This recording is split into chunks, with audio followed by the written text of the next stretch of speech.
Hello guys, क्या हमें big boss OTT season 4 और खतरों के खिलाड़ी इस बार सोनी इंटरटेनमेंट पे नजर आएगा? क्योंकि अभी तक हम जितने भी सीजन देख चुके हैं वो कलर्स टीवी पे ही नजर आ रहे थे, लेकिन रिपोर्ट्स के मुताबिक बनी जी और कलर्स टीवी के कोलैबोरेशन जो इतने सालों से चल रही थी वो अब खत्म हो चुकी है और बनी जी ने इस बार बैक ऑफ कर लिया है। इसी वजह से खतरों के खिलाड़ी सीजन 15 अभी तक स्टार्ट नहीं हो पाया और जो भी रूमर्स चल रही थी बिग बॉस ओटीटी सीजन 4 के बारे में वो भी अब डिले होती जा रही हैं। अगर हम कंटेस्टेंट की बात करें तो खतरों के खिलाड़ी सीजन 15 के तो बहुत से कंटेस्टेंट जो थे वो फाइनलाइज भी हो चुके थे और इसी वजह से मनारा चोपड़ा ने लाफ्टर शेफ सीजन 2 को भी क्विट कर दिया था। लेकिन अभी हम बहुत ज़्यादा डिले देख रहे हैं शो में और अभी तक स्टार्ट नहीं हुआ। अब अगर हम दोनों चैनल्स के दरमियान की बात करें जिसमें सोनी इंटरटेनमेंट और कलर्स की बात आ जाती है तो वो दोनों बहुत ज़्यादा कोशिश कर रहे हैं कि दोनों सीजन इन्हीं के पास ही रहें, बिकॉज ये बहुत ज़्यादा रेवेन्यू जनरेट करके देते हैं कलर्स टीवी पे। लेकिन इस बार बहुत कम चांसेस लग रहे हैं कि कलर्स टीवी पे हम दोनों शोज को दोबारा से देख पाएंगे। अगर हम हिस्ट्री की बात करें तो सबसे पहला सीजन बिग बॉस का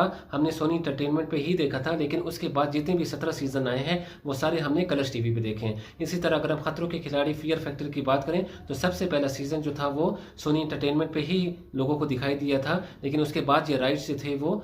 कलर्स के पास चले गए थे। इसी तरह अगर हम झलक दिखलाजा की बात करें जो कि डांसिंग शो है वो भी पहले सोनी इंटरटेनमेंट पे ही दिखाया जाता था, लेकिन बाद में ये राइट्स भी कलर्स के पास चले गए थे। लेकिन रिसेंटली जब झलक दिखलाजा सीजन 10 हुआ है और वो बहुत बुरी तरह फ्लॉप हुआ है तो अब कलर्स ने दोबारा से क्विट कर दिया है कि वो इसके कॉपीराइट्स को नहीं लेना चाहते। दोनों शोज की डिले से तो हमें बहुत क्लियरली ये पता चल रहा है कि कलर्स में और बानी जी में बहुत ज़्यादा रिफ्ट हैं और अब आगे चल के ये काम शायद सही से नहीं कर पाएंगे। तो आपको क्या लगता है कमेंट सेक्शन में ज़रूर बताएं।